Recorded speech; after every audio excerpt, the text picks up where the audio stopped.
Hey, Wes here, Airstream Wanderings. Thanks for joining me today. I've had a number of people say that they just don't have a good way to fire pottery in the primitive style. I got thinking about that. How could this be done inexpensively and do it in almost any location? So I want to try something out. I've never done this before, but what I have is a large canning kettle here. I use it for another purpose. I think it might work for this. I've drilled all kinds of holes in it for ventilation, and the plan is to fill it with charcoal and fire a little pot. So I'll show you how this works. Let's get started. So the plan is to have some brick pieces down below to raise the pot up so it gets some air circulation. So I'll put charcoal on the bottom, then take the pot and place it upside down. I will probably put a shirt over the top of that, but probably not going to worry about it too much. And then just fill the whole kettle up with charcoal and light it and see what happens. I'll try and measure how hot it gets, and we'll see if the pottery survives. What I've done is taken some bricks and elevated the pot to get it off of the ground.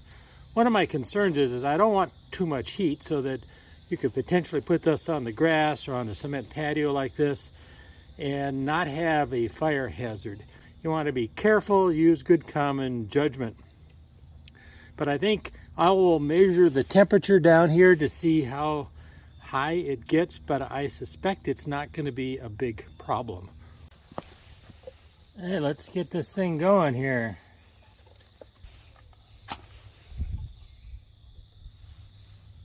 I'll let this preheat and then I'll bring the pot out. Here's my little pot. Let's get it in the fire here. Should be pretty straightforward. Put it in there fine. And I think I'm going to put one shirt over the top. Although I don't really care if I have fire clouds in there.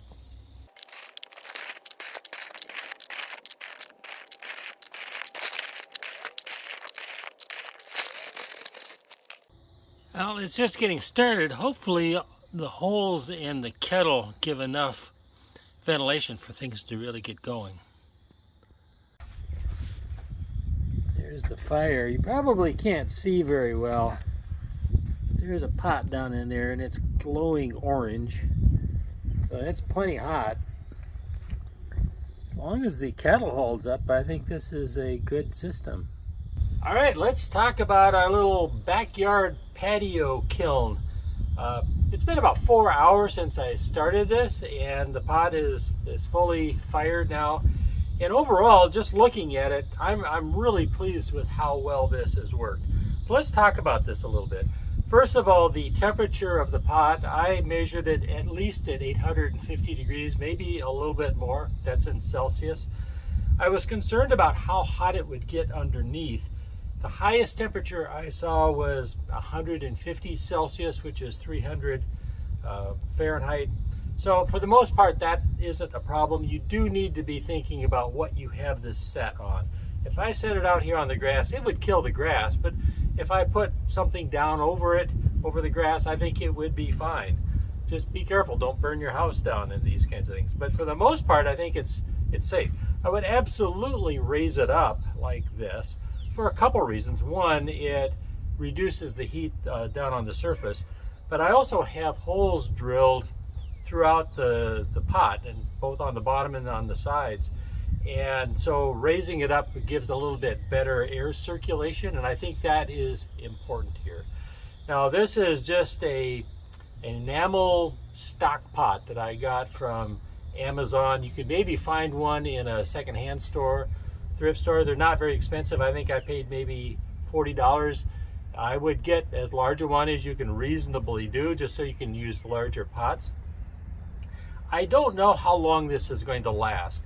It is reasonably solid. I would wonder if it is going to burn out on the bottom. So that's something you probably want to keep an eye on. Like I said, I think the holes for ventilation is really important here to get a good fire. But I think this is real doable, and it wasn't hard for me to drill holes and I just use a regular drill. So let's take a look at the pot and see how it turned out. It's still a little bit warm, but not too bad.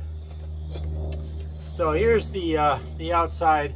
I had a sherd over this part, and so there aren't any smoke clouds here, but there are some all the way around.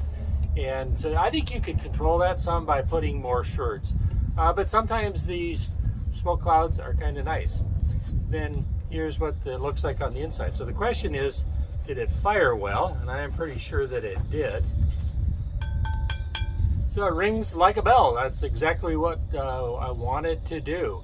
And so I think if you have relatively small pots and you don't have a lot of them, this is a quick and easy and economical way to fire pottery in a primitive fashion in your backyard on a patio without any problems.